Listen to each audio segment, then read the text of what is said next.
Kamakailan, ang Pangulo mismo ang nakabuking ng mga ghost flood control project sa Bulacan na nabayaran na ng buo ng pamahalaan pero wala ni isang bakas at mistulang guni-guni lamang. Kung hindi guni-guni, substandard naman ang ilang proyekto na nadudurog agad ng inspeksyonin ng Pangulo.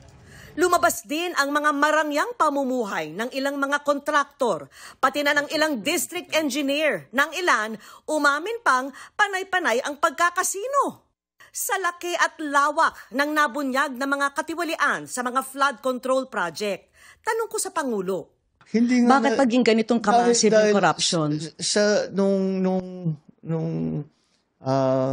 Ako'y governor, hindi ganito. At bukod pa sa laki ng halaga ng nakukuha ng kung sino-sino na tao na wala namang karapatan na bulsahin ang pera na yan, bukod pa ron ay hindi nila tinatago.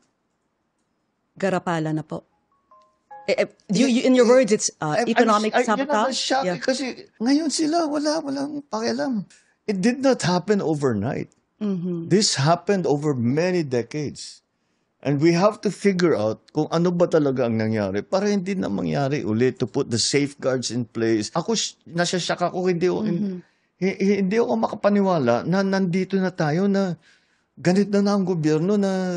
But so many regimes and it just keeps getting worse. So It did. The simplistic answer will be, paano tayo nagkaganto? Dahil pinabayaan. Mm-hmm. And what can we do? What we can do is to find out how this happened, who are the people that are involved, make them answerable for their wrongdoing, and fix the structure so this is not allowable. Mm-hmm.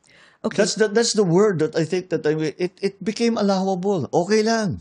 Yes. Hindi problema yan. Hindi krimen yan. Sige lang. But to the level na 30% na lang yung naiiwan sa mga proyekto, astounding yun. That's the part that talagang hindi ako makatulog pag iniisip ko. Paano tayo nagkaganto? I would think it's heartbreaking when you see all these Filipinos working so hard, tapos on the flip side, nakikita ko nyo yung massive corruption na nangyayari. No? I mean... No, I'm not disheartened. I'm not disappointed. I get very, very angry. How can you do this to people that have worked every day of their lives? Walang ginawa ito kundi magtrabaho. Nagsakripisyo ng mahirap for very little. Kukunin nyo pa sa kanila yon para bumili ng Rolls Royce. Babalik na naman ako doon sa nasabi ko kanina na ang lalim ng kalawang, ang lalim ng bulok. You're teary-eyed. Yes, because I'm very upset. No, because I see people having a hard time. And and they don't deserve it.